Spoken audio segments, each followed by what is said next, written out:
Okay, money. I don't want your money. I got this just for you. Keep your money.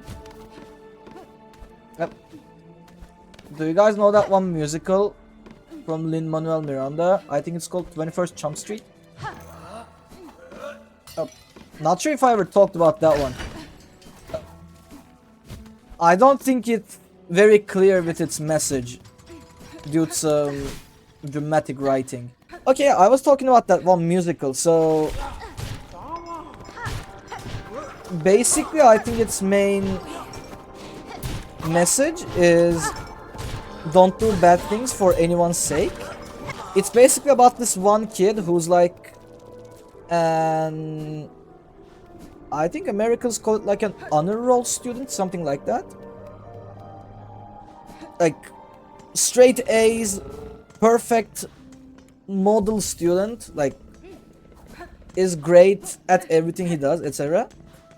And one day they get a new student in the class who goes by the name Naomi, and he immediately falls for her, and then decides to try and raise her up, only to fail. And the girl says, okay, do you do drugs? Do you smoke? And then he's like, no, but I can find some drugs for you.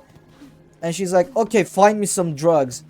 And then he calls his cousins and says, I need drugs, but I don't do drugs, so can you help me out? And then they're like, well, what for? And then he's like, for love. So they're like, dude, you're an honor roll student, like every university wants to get you, like why would you ruin it like that? And he's like, have you never fallen in love?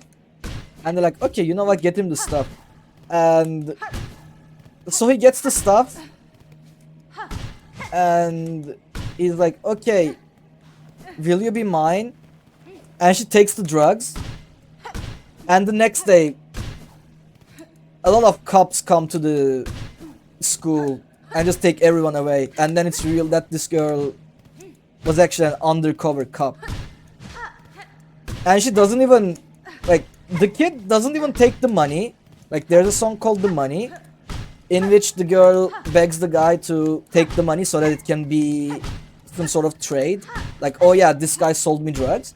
But then he says, no, I don't want your money. I got this just for you. Keep your money.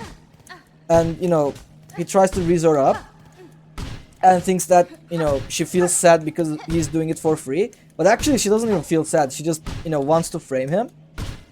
So that's not so peak. And then he gets sad that he ruined his entire life and he didn't even get the girl. And the girl is like, I'm doing my job good because, you know, I got someone who was involved in drugs.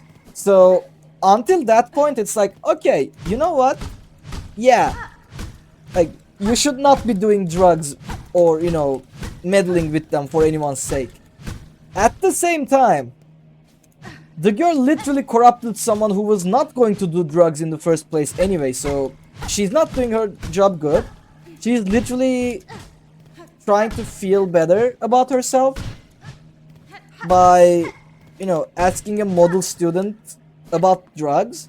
And now she's like, okay, he's never doing drugs again, but at the same time his future is ruined because he got into jail for doing drugs and no university will want him. So suddenly the moral of the story also shifts from, oh yeah, do not do drugs for anyone's sake. Instead, now it's like, don't trust anyone because they might be an undercover cop who's trying to feel better about themselves by framing you for drugs. So, you know, it's not great.